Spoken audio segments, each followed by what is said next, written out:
All right, so far what we've done is we've created an array of rap stars, a bunch of names, 5 names, and we've been able to allow some user input and to actually print out the name based off of what the user enters based off of some prompts. So that's what we did in the last 2 videos. Now, this video we're going to create an integer array because we're just going to count by ones, and we will call it wrap count, and that will keep the counts of every vote we get per wrap star. And we know we only have 5 wrap stars, 1, 2, 3, 4, 5 in this, so we will force this to be 5 elements. All right, so before we get too far, let's go ahead and take a look at what we're getting here if we did something like this. System.out.println, and I'm going to print out the index for wrap count for each one. So let me do it like this. Tupac is my first one, space, concatenate wrap count index 0. And what I'll do here is I'll be a little bit lazy and maybe a little bit smart. 2, 3, 4, 5, and I'll ask to print out this one, this one, this one, and this one. Again, I'm printing out 0, 1, 2, 3, 4, but it's actually 5 elements, all 5 elements that are in here. I also need to change the name of the wrap star to fit. So Dre, Kendrick, Biggie, and Lil Wayne. All right, so let's go ahead and take a look before we actually give it full functionality, just to take a look at what we have. Now, again, much like what I had last time, it's hanging here waiting for me to vote right at this line 24 in my program. It's waiting here for that input. Now, if I vote for Lil Wayne and hit enter, it will say rapper in this element, Lil Wayne. So yes, it did vote for the right one. And then when I just show what's in the index for the wrap count, it shows all zeros. Well, I haven't done anything to add to those array elements, so it's a little bit off, but we're going to fix that in a second. All right, so keep in mind, it's picking out the correct wrap star, printing out Lil Wayne in that case, because what it's doing is it prints out the user input -1. All right, so that index. So I put in 5, but it gives me index 4, 0, 1, 2, 3, 4. Well, I want to use that same sort of concept here to add to these wrap counts before it gets to it. So what I'm going to do is I'm going to talk about wrap count here, and I'm going to refer to the input that the user put in, -1, because that'll be the matching element, and I will say it equals the value that it had, so wrap count inputs -1, and then I will say +1. So basically what I'm saying is wrap count for that particular wrapper is whatever wrap count for that particular wrapper was, plus 1 more, because that's 1 vote.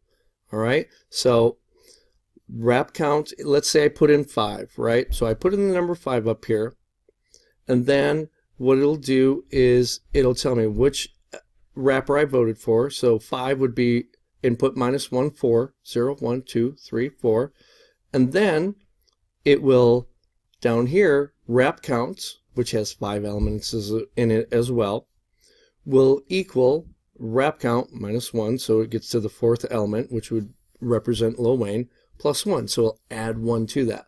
Let's go ahead and take a look at this in action. So I will vote for a different wrapper this time, just to show the concept. 3, which should be for Kendrick, and then you'll see that Kendrick gets 1 vote for him. All right, and I also noticed that I had a misspelling there, so fix that real quick. Okay, so that allows us to vote. Now the thing is, you noticed it only allows us to do one vote. So for simplicity's sake, I'm not going to try to make the perfect program here, but what we will do is we will do this. While, actually, we'll do it somewhere else. We'll do it right here. So I'll create a while loop, and I'm just going to force it to be a never-ending loop. I'm going to create it right there, and I'll just say opens while. And I will come down here right before the main, and I will put a closing brace here, and that closes the while. Now, I'm going to have to move a couple things out of here.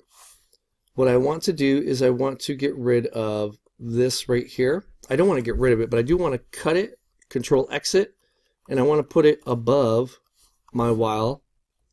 And I also want to do the same thing for this declaration and put it here. Now, just to briefly tell you why I'm doing that is because if it's in a while loop and it keeps on refreshing these, redeclaring them, it's going to wipe out the values. So you don't really need to understand that, but I wanted to tell you.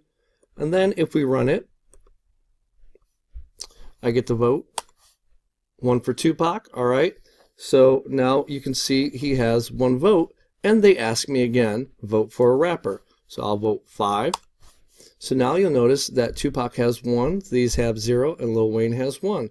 And I can keep on voting and voting and voting and voting and voting and voting, and just kind of randomly smash any numbers. Actually, that time, I accidentally hit a number, 10.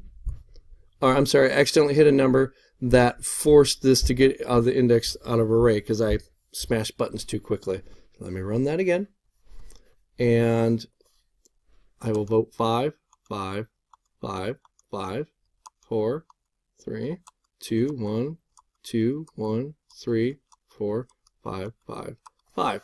And we'll see now that it's keeping the value for each one of those rap stars, and in this particular case, Lil Wayne 1. And that's how we can use 2 arrays, even though they're not directly linked, but they can keep information that will pertain to each other. Hopefully you understand arrays better. You understand that arrays have types, such as int or string. They can also be objects. They can be chars. They can be doubles. But an array can only hold the data of that type.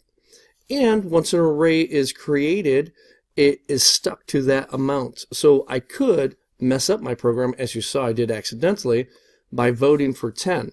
Now there's ways to stop that from happening, but right now there isn't, and it's beyond the scope of this conversation. But that would be a danger in this particular case, and it would throw an array index out of bounds exception. So now if you see those, hopefully you understand at least the concept behind what's going on if you run into an error like that. Hopefully you liked the video. Hopefully it helped you out, and good luck.